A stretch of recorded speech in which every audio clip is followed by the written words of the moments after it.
It's a lovely, green, pretty town.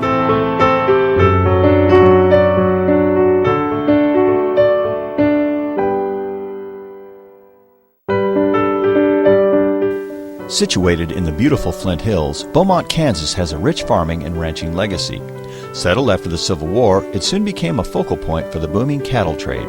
In 1885, the St. Louis and San Francisco Railroad, better known as the Frisco, established a rail line in Beaumont. That same year, a water tower was built, which still stands today and serves as a historic landmark now and an important water stop for the fledgling railroad. To support the rail service, a hotel was built to serve passengers and train crews. In more modern times, a unique Beaumont feature was constructed, a grass airstrip that offers flyers a chance to fly in and enjoy Midwestern cuisine at the Beaumont Hotel.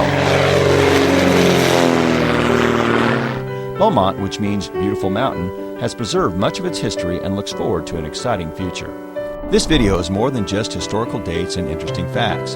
This is about the people who dwell in the Flint Hills, their lives and their values they maintain. These are the people that have formed the past and will shape the future of Beaumont, Kansas.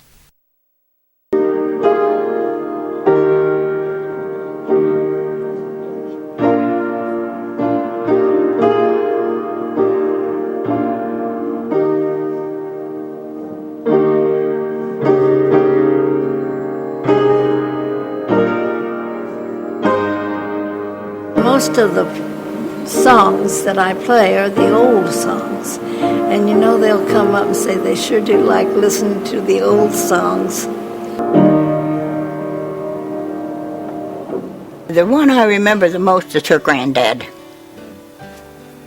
And he I wouldn't say he was a character, I would just say he loved Beaumont. Sure. And he promoted it. Family homesteaded here in 1877. They lived in a dugout for 2 years, and when they homesteaded this place, you had to live here for 3 years. So in 3 years, in 1879, they built this rock part of the house. And early part of it, they had a cook shack off to one side. It's been built on in 1900, 1942, and 1980, and we may build onto it again. So that's the history of the house. I feel very fortunate to live up here, and I appreciate it more now than I did 50 years ago. But yeah, we're real fortunate. I was raised here, and then I left for a few years, went to Oklahoma, and I learned that the schoolhouse was for sale. When they finished school here, my grandfather purchased that school and donated it to the church for a community center. And the church felt like it was too far away from the church to adequately use it, and so they decided to sell it. So I came back, bought the school, and remodeled it into a home. I love the quietness, the Flint Hills, just to go ride, check cattle, just hunting, you know. I love it. My house is full of turkeys in the yard, and I get to watch. I'm back there by the airstrip, so I get to watch all the planes fly in. So it's kind of cool. It kind of takes you back to when everything was going on. I wish I was around a century earlier sometimes, so I'd seen the stockyards and been in that position. It was a different life than living, you know, in a city. And it was, well, you were close to everyone. It was a small area. When I was young, we had 2 churches in Beaumont, and everybody more or less worked together. You knew everybody, and there were generations after generations lived there. And it was just a nice place. We just got married, and we had to have a place to live, so rent was cheap, and this is where we lived, and this is where the 2 children was born, and it was a nice town, except we didn't have no street lights. It's the darkest town you ever saw. Back then, But otherwise, there's a lot of, we knew everybody. Hey, my family's been here 122 years, since 1888. And my great-grandfather homesteaded a 160 right where we are. Had a little stone cabin on the creek just 100 yards from where we are. That's my family's start here. He was orphaned in the Civil War and ran off when he was 11 years old, and he was a rags to riches fellow. My memories are that Beaumont was a lot of fun through the child's eye. The folks never had to worry about us. When daylight came, and we would be out on the streets running, playing, fishing, hunting, doing a lot of good things that today's kids don't have with the computers and stuff. And the folks never worried about us. And we'd go down to the ponds down south of town and do silly things, swim. We would do things like when the roundhouse was here, we'd climb up on top of the roundhouse and reach over the edge of it, catch pigeons, things like that, We'd climb up into the water tower and throw fish in there and things like that. When you look back on it, everyone says, well, those were the good old days. Well, for us through the kids' eye, they were good old days. But when you look at it through your folks' eyes, it probably wasn't all that good because, we had no running water. You had no heat other than wood or propane maybe. So the thought, if you talk to my mother about the good old days, they really weren't the good old days.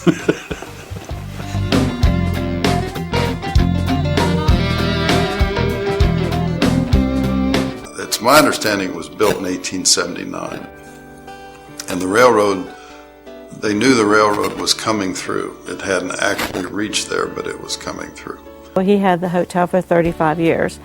And then he remodeled it, and then it's kind of tumbled from one owner to the next, and now it's in operation by someone that's in that type of business that knows what to do to make it successful, and we are very appreciative to have it open and have it in good shape. Beaumont was one of three main, I guess the term would be cattle loading. There were cattle pens there for over 9,000 head of cattle. The restaurant was run, when it began, by an aunt of my father's. And of course there were many owners until my father bought it, and had no intentions of ever running it. When he bought it, he wanted a place for his customers. They were ranchers from Texas and different states. When the cattle drives would come up from Mexico, Texas, Oklahoma, they were one of the three main points of loading the cattle on the rail cars. He helped a lot of families back in the late 30s and the early 40s, and my dad went to work for him as a pumper. And at one time they had quite an operation northeast of Beaumont, not too far from where I live, and they had at one time 3 shifts of pumpers. When he was opening his restaurant up, people from Wichita would fly in here and take pictures, and so they talked him in to putting in an airstrip. Well, that turned it on, boy. And people from New York going through, stay all night. Yeah. Had people from Kansas City fly in. Yeah.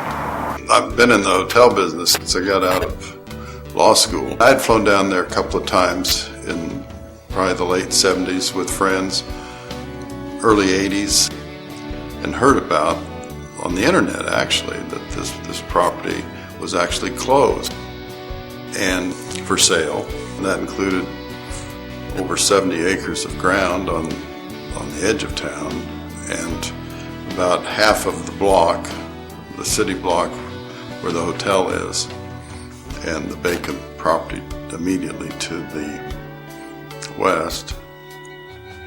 So I wound up purchasing it. The economy was good, business was good, hotel business was particularly good. On the holidays like Easter and different holidays, they'd be lined up clear to their little bank building on the corner waiting to get in. And I don't know, he had a knack, Clinton did, Bill's father, of remembering people's names. He'd greet them at the door and call them by name. He never forgot. And he was always up at 6 o'clock in the morning, putting the coffee on, having things ready to open the door. And there'd be people there waiting to get in, knowing that it was going to be open at a certain time. And it was always that way when he had it. My grandfather worked so hard at the hotel, and he was so outgoing. He greeted everybody at that door. And he'd say, "Where's your mama at today?" and call them by name. The Beaumont Hotel in the 50s and 60s was a premier eating establishment in Kansas. People came from all over Kansas to eat Sunday dinner there. And for 11 years I seated people on Sunday and ran the cash register, and we had governors and mayors and senators and movie stars and athletes all came there to eat on Sundays. Years ago, when Mr. Squire ran the hotel, they would have, you'd have to wait 45 minutes to an hour to get in the hotel on Sunday. He would greet everybody at the door and made you feel special, and they would sit you in every room. They had a barbershop in the one time, and they would have tables back in there too, and yeah, it's a very special place. It is. It's different.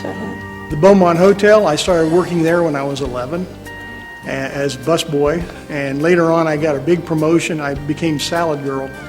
Figure that one out. We made all the salads and stuff for the Sunday dinner. And eventually I ended up doing everything in the hotel. So I worked there from the time I was 11 until after I graduated from college. I started being a salad girl for Clint when I was pretty young, 12 or 14, and he was so good to work for. He always wanted me to be a waitress, and it terrified me, and it was always fun to watch him greet the people that come in on Sunday afternoon to eat there, and I don't know, that's just a very fond memory for me. Well, my sister was bookkeeper for 22 years at the hotel. And she was manager for 3 years when John Savoot owned it. And it's just been there a long time. Of course, her papa was in it for a long time. Oh, on holidays, you know, there'd be people standing clear up there to the bank building. Oh, he had a whale business. Oh, I knew it was for the cattlemen mostly, you know, because that was a stopping point with the railroad station. Well, I think about they think about the airplanes flying in and parking and eating at the hotel. And the hotel looks nice because they fixed it up real nice. There have been several owners that I worked for and made pies. Sometimes, let's say like on a holiday like Easter, or Thanksgiving, maybe I'd make 20 or 25 pies a day. And so, used to back then,